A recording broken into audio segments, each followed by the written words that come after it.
নমস্কার বন্ধুরা, cook and food with Soma চ্যানেলে আপনাদের সকলকে স্বাগত জানাই। আজ আমি রান্না করে দেখাবো ঘরোয়া স্টাইলে বোঁদে। তার জন্য প্রথমে এক বাটি বেসন নিয়েছি। সেই বেসনটা আমি ভালোভাবে আগে চেলে নেব।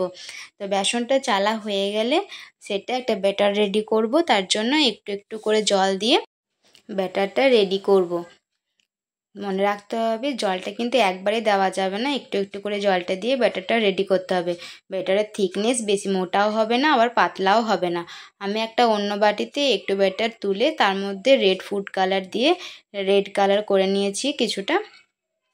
তারপর কড়াইয়ে তেল গরম করে এভাবে ঝাঁঝরি দিয়ে বোঁদেগুলো ভেজে নেব। তবে মনে রাখতে হবে ঝাঁঝরিটা যেন কড়াইয়ের থেকে একটু উঁচুতে ধরা হয়।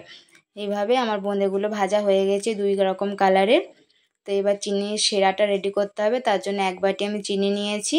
যে বাটির চিনি নিয়েছি তার অর্ধেক বাটি জল দিলাম। এবার চিনিটা গলিয়ে নেব। তো চিনিটা যখন গলে ফুটে উঠবে তার মধ্যে আমি দুটো এলাচ ফাটিয়ে দিয়ে দিলাম। এইভাবে শিরাটা ফুটে উঠলে আমি এর মধ্যে একটু পরিমাণ পাতিলেবুর রস দিয়ে দেব, যাতে করে শিরাটা চটচটে না হয়, মানে বোঁদেগুলো যাতে চটচটে না হয় তার জন্য। তারপর শিরাটা একটু ঠান্ডা করে আমি এর মধ্যে বোঁদেগুলো দিয়ে দেব।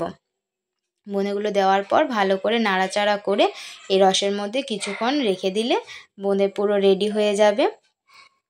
তো বোঁদেটা আমার রেডি হয়ে গেছে। কেমন হয়েছে আপনারা অবশ্যই কমেন্ট করে জানাবেন। ভিডিওটি দেখার জন্য